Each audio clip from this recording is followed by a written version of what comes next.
Därför att det är ett sånt sällsynt vedervärdigt system. Att på grund av människors hudfärg döma dem till en mycket sämre tillvaro.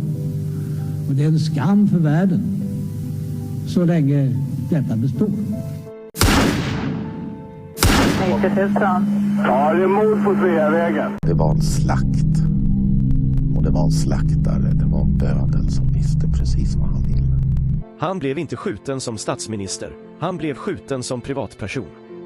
Polisen säger att mordet av allt att döma var mycket noga planlagt. Och alla personer med walkie-talkies på varsin sida om Sveavägen som man hörde liksom. Jag trodde att man i mordutredningar alltid gjorde bandade förhör med de väsentliga personerna som har funnits på platsen och som är viktiga. Makalöst ointresse. Och det är klart att man försöker liksom suggerera sig fram till att få ihop bilderna om man var säker på att det var dem, så vill man ju få det att överensstämma med sitt eget vittnesmål. När sanningen om det här kommer fram så kommer det svenska samhället att förändras i grunden. Sydafrika, vilket jag personligen tycker är ett ganska intressant uppslag med tanke på att det är en ganska konkret motivbild. Det pratas mycket om Sydafrika och det är flera personer som har tagit kontakt med oss och haft intressanta synpunkter på det här uppslaget. Fick Craig veta att Palme var nyckelpersonen i att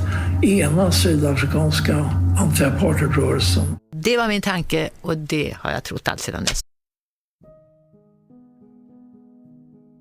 I förra delen gick vi igenom hur vittnet Lars har blivit behandlad, ungefär en månad efter mordet. Självklart handlar då det om att hota och skrämma ett vittne till tystnad. Precis det som ett annat vittne utanför biografen Grand blev av åklagaren, som nämnts i ett tidigare avsnitt.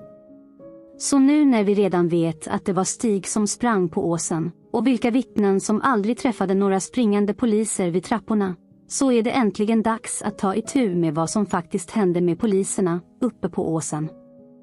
Varför fokus läggs här istället för vid brottsplatsen är därför att det är mycket mer avslöjande vad som faktiskt hände under denna kväll. För att börja i någon ände. Så vet vi nu med säkerhet att en polisbil och uniformerade poliser träffades och pratade med varandra i korsningen Malmskillnadsgatan och David Bagares gata, precis efter att mordet skett. Det har vi ögonvittnet Lars Jeppssons utsaga på. Det är alltså efter mordet har skett och innan poliserna åker runt och ner till mordplatsen för det riktiga larmet. Samtidigt som då poliskommissarien Dalsgård sakta rullar ner för David Bagares gata och blir stoppad av Lars. En annan helt given parameter är att alla poliserna ljuger om vad som hänt.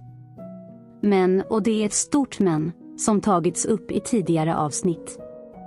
Det är ofta i lögnerna man faktiskt förstår vad som har hänt, om man förstår hur och varför man ljuger på ett visst sätt.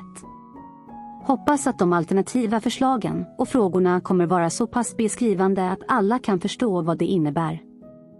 Det går nämligen inte bara ljuga hur som helst. Det måste gå ihop någorlunda och de inblandade ska ha en möjlighet att förklara något på ett förhållandevis rimligt sätt. Samtidigt som risken Palmeutredningen tar i sin mörkläggning är att fler vittnen kliver fram och har sett saker som poliserna gjort.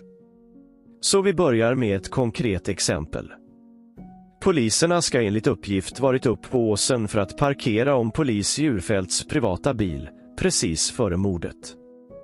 Inklusive vittnet Lars uppgifter så skulle de alltså varit på åsen sammanlagt 3 gånger. Innan mordet som det officiellt sägs, men även när Lars är längst ner på David Bagares gata och officiellt när de ansluter till den polisbilen på David Bagares gata där Lars stoppat poliskommissarie Dalsgård. Om det nu stämmer, vad skulle den andra gången handla om? Men att i lögnen berättar om att Djurfält kört sin privata bil blir då genast intressant. Det kan nämligen vara så att det träder fram fler vittnen som sett Djurfält köra sin bil på åsen, så då måste bilen finnas med i historien för att den ska hålla. Därför är just händelsen med den privata bilen det som blir intressant. Det måste vara en del i motivet till lögnerna.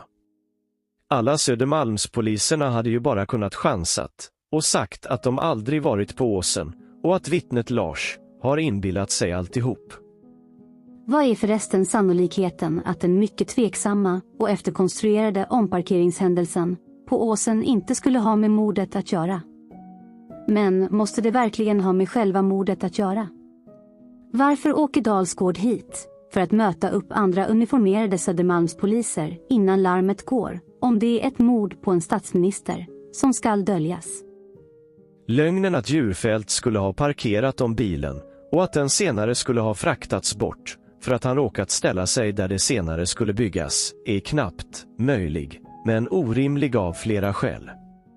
Skulle en polis i tjänst verkligen ägnat sig åt helt privata företeelser medan 5 andra kollegor bara kör efter eller väntar? Skulle Djurfält göra ett så dåligt jobb i den situationen så att de sedan forslar bort hans illa parkerade bil? Allt är såklart knappt rimliga efterkonstruktioner. Ett mycket tydligt belägg för det handlar om att det aldrig i vittnesförhör eller promemorior uppges något av dessa märkliga händelser eller förklaringar redan från början. Utan de kommer efterhand, när journalister och andra gräver i omständigheterna. Allt är tecken på typiska efterkonstruktioner. Skälet till att Söderpiketen 3230 ens är i området skall alltså ha med omparkering att göra.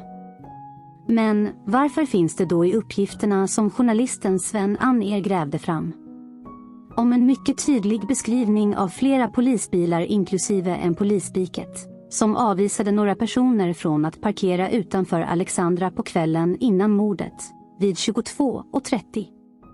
Ett signalement på mannen i piketen skulle röra sig om en äldre polis som mycket väl stämmer överens med poliskommissarie Dalsgård. Det verkar alltså som att poliskommissarie Dalsgård är befälet över Södermalmsstyrkan denna kväll i något planerat i området. Det fanns alltså flera polisbilar parkerade på samma ställe, inklusive en Volvo, som Dalsgård färdades i. När de närmade sig Alexandra såg de att minst ett och troligen flera polisfordon stod parkerade på rad längs Birger Jarlsgatans västra trottoar, ett 10-tal meter norr om nattklubbens entré. Fordonet eller fordonen var vända söderut. Mats är säker på att det åtminstone var en polisbuss och nästan säker på att det även var en eller 2 radiobilar av typ Volvo 240 eller Saab 900. Vad beträffar polisbussen är Mats osäker om det var en Volkswagen-buss eller en riktig Ford Piket. Sirener och blåljus var inte påslagna. Flickvännen gled förbi och svängde in till trottoarkanten ett 10-tal meter framför polisfordonen, nästan rakt framför Alexandras entré. Sällskapet hann observera att kön utanför entrén var ganska lång, men flickvännen hade bara nätt och jämnt hunnit stanna när polisbussen gled upp till vänster om hennes Volkswagen-bubbla. En äldre polisman, närmare 60 år tror Mats, vinkade till henne genom rutan. Polismannen signalerade till henne att det inte var tillåtet att stanna bilen på den plats hon hade valt. Han satt till höger i polisbussens framsäte. Sannolikt var han polisbussens befäl. För övrigt är hela denna utsaga från vittnet Mats, är enligt Sven Anér, sammanfattad av Ulf Lingard. En annan intressant händelse som också påvisar att det inte bara var en slump att Södermalmspoliser var på norra sidan om stan finns i boken Inuti labyrinten. Där nämns en händelse, ett ingripande, ett så kallat fylleriem, som poliskommissarie Dalsgård gör en stund innan mordet, vid 22:49. Samt ett annat EM-meddelande, som avslöjande nog inte har en sluttid förrän efter mordet.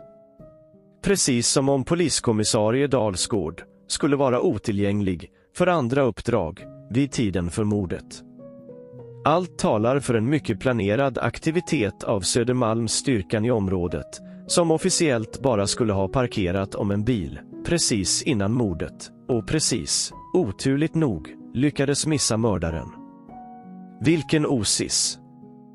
Det är för övrigt samma kommissarie Dalsgård, vars bil blev identifierad av ett vittne på Drottninggatan. med utrustning i bilen som identifierats som en form av förstärkarutrustning, rimligen för walkie-talkning. En plats som Dalsgård hastigt lämnade efter att ha sagt och där borta. Det kommer vi såklart återkomma till. Så tillbaka till den privata bilen som får bli fokus för detta avsnitt. Någonting har absolut med den privata bilen att göra. Den ska alltså enligt utredningen ha körts runt ett par kvarter eftersom det är så många enkelriktade gator i området. Piketen 3230 skulle ha följt efter, även om den informationen har varit mycket osäker i materialet. Det gäller iakttagelser som gäller poliser och polisbilar som har rört sig i det här området vid tillfället för mordet. Bland annat så har man pekat ut poliserna i Södermalmspiketen 3230 utifrån den iakttagelsen att en av poliserna i den här piketen skulle ha parkerat om sin privatbil i närheten av mordplatsen strax innan mordet begås. Jag hade inte råd med mer p-böter den månaden. Vi var tvungna att åka in och flytta den för att jag inte skulle få p-böter. Den stod då parkerad inne vid Regeringsgatan. Så att vi gled över på Norrmalmssidan en kort sväng där. Okej, här hoppar du alltså av?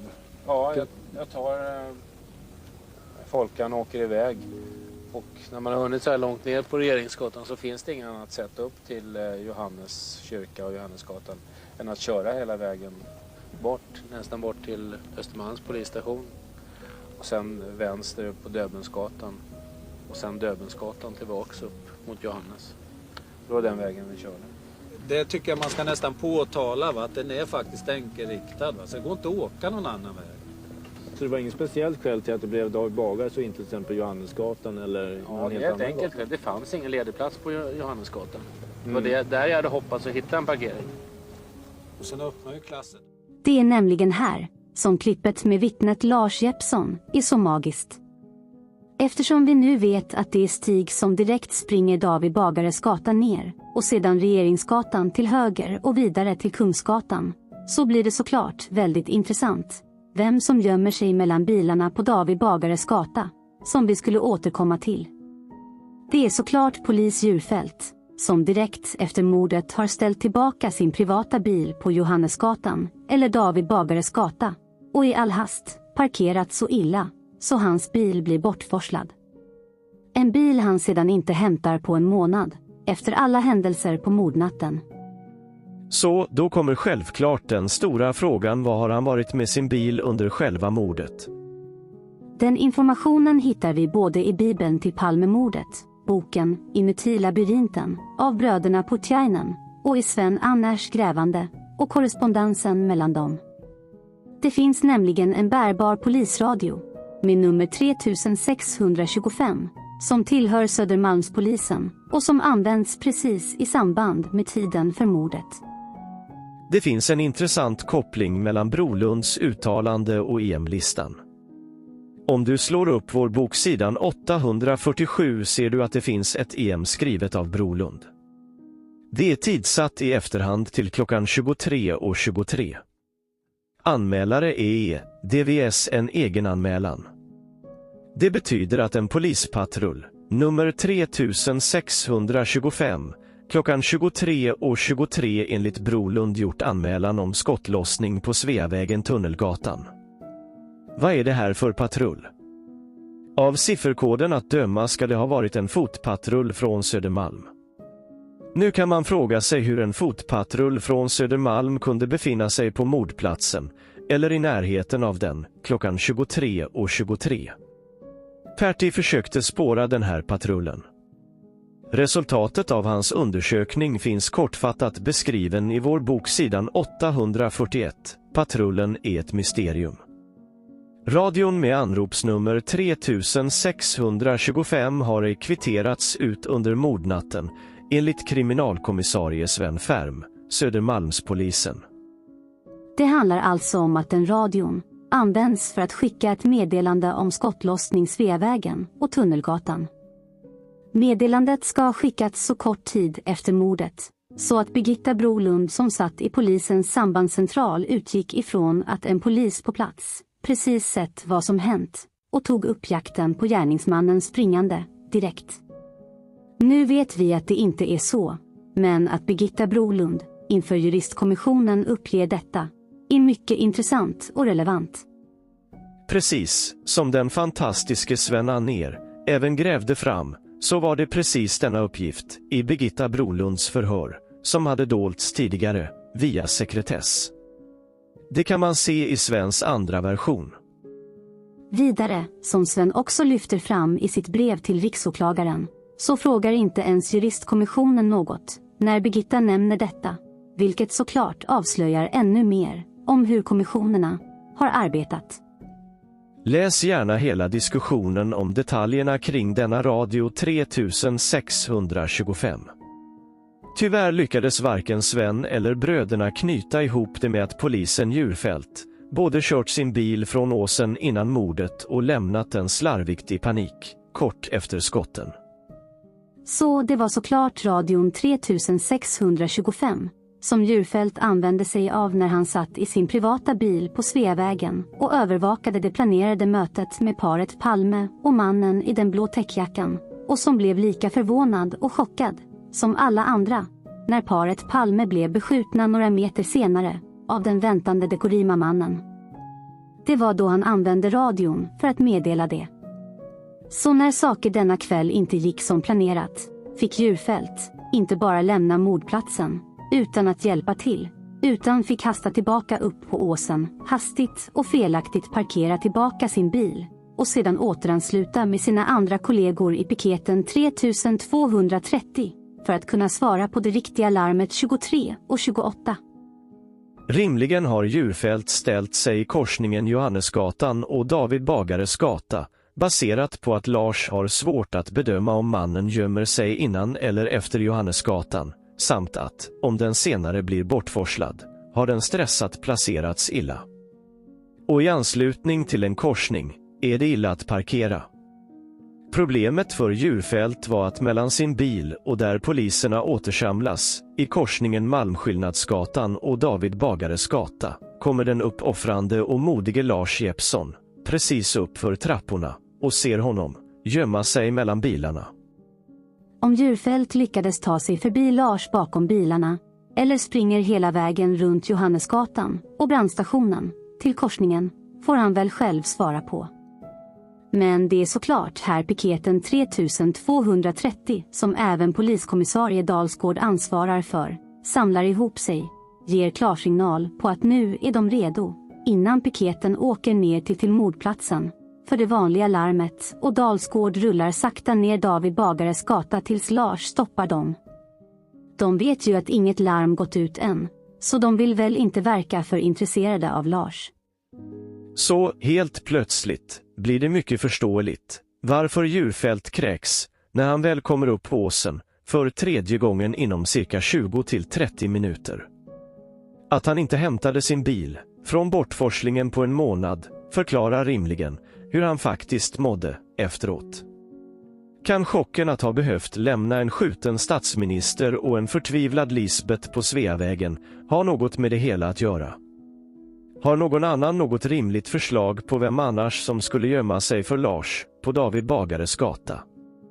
Har någon annan en bra förklaring på varför radio 3625, som bekräftat tillhörde Södermalmspolisen och fanns vid mordplatsen och skickade ett meddelande om skottlossningen, skulle kunna handla om?